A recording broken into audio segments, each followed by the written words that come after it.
She didn't know if her baby was going to make it. And in that moment, none of the fame, none of the awards, none of the Hollywood deals meant anything. Priyanka Chopra Jonas, one of the most powerful women in entertainment, was sitting in a hospital, powerless, waiting, praying. This is the story she didn't want to tell, but eventually had to. Let's go back to the beginning. Priyanka and Nick Jonas had been open about wanting a family. They got married in December 2018, 2 ceremonies, Hindu and Christian, because that's just who they are. Bold, unapologetic, and deeply rooted in where they came from. For years, the public watched them travel, work, laugh, and love. But behind the scenes, they were carrying something heavy, something private. They wanted a child, and it wasn't happening the way they hoped. Priyanka has never gone into the full medical details, but what she has confirmed is that she and Nick turned to surrogacy. And when that news broke in January 2022, the world had questions. Why surrogacy? Was something wrong? Was this planned all along? She didn't answer all of them. Not right away. Because the real story, the one that actually mattered, was still unfolding. In a hospital room, where no cameras were allowed. Their daughter, Malti Marie Chopra Jonas, was born in January 2022. A winter baby. A wanted baby. A baby who almost didn't make it home. Here's what Priyanka revealed, and the way she said it, you could feel every single word hit her like a weight she had been carrying for months. Malti was born premature. Now, when most people hear premature, they think a few weeks early. Maybe a short NICU stay. Parents go home a little shaken, but everyone's fine. That's the common version.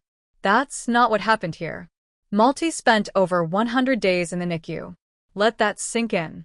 100 days. More than 3 months. While the world was scrolling through Instagram, going to work, making dinner, Priyanka and Nick were driving to a hospital every single day to sit beside an incubator. To hold a hand smaller than a phone screen. To talk to a baby who couldn't hear them the way a normal newborn could. To hope. Every single day. Priyanka described it as the most helpless she has ever felt in her life. And this is a woman who has climbed to the very top of 2 different entertainment industries, Bollywood and Hollywood.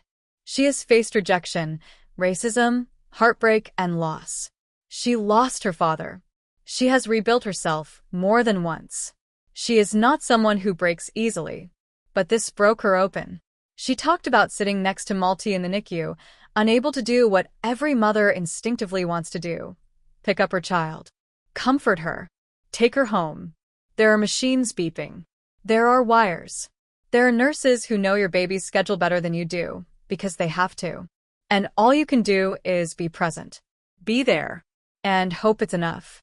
Nick was by her side through all of it. Quietly. Steadily. He has always been the kind of person who holds things together without making a big show of it. And during those 100 days, that mattered more than anything. Now here's the part that most people missed when this story first came out. Priyanka didn't announce any of this when it happened. She kept it completely private. The world found out Malti existed when she and Nick posted a photo on Instagram with the caption sharing that their daughter had arrived via surrogate. Simple. Clean. No drama. No details. But the photo they chose for that announcement, look at it carefully, showed Malti's hand wrapped around Priyanka's finger. Just that. A tiny hand. A mother's finger. That's all. She didn't show Malti's face. She didn't give a press statement. She didn't go on a talk show. She just let that image speak. And months later, when she finally did open up, in interviews, in her memoir, the weight of what that image actually represented became clear. That tiny hand had held on. Through 100 days of machines and uncertainty and fear. That tiny hand had made it. There's a moment Priyanka described that I keep coming back to. She said bringing Malti home, finally, after all those months, felt unreal. Like she was waiting for something to go wrong again.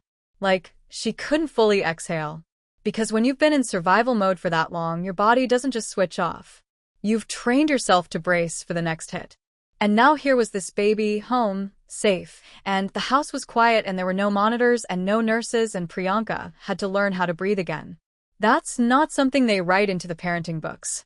That specific kind of recovery. That specific kind of relief that feels almost like grief because you spent so long being afraid. There is something about watching a person at the absolute peak of their power and success go through something so deeply, profoundly human, and come out the other side softer, not harder. That stops you. It reminds you that the things that make us feel most fragile are also the things that make us most real. Priyanka Chopra Jonas has won awards. She's been on magazine covers. She's built businesses and broken barriers. But ask her what she's most proud of? She'll tell you. That little girl who held on. And so did she.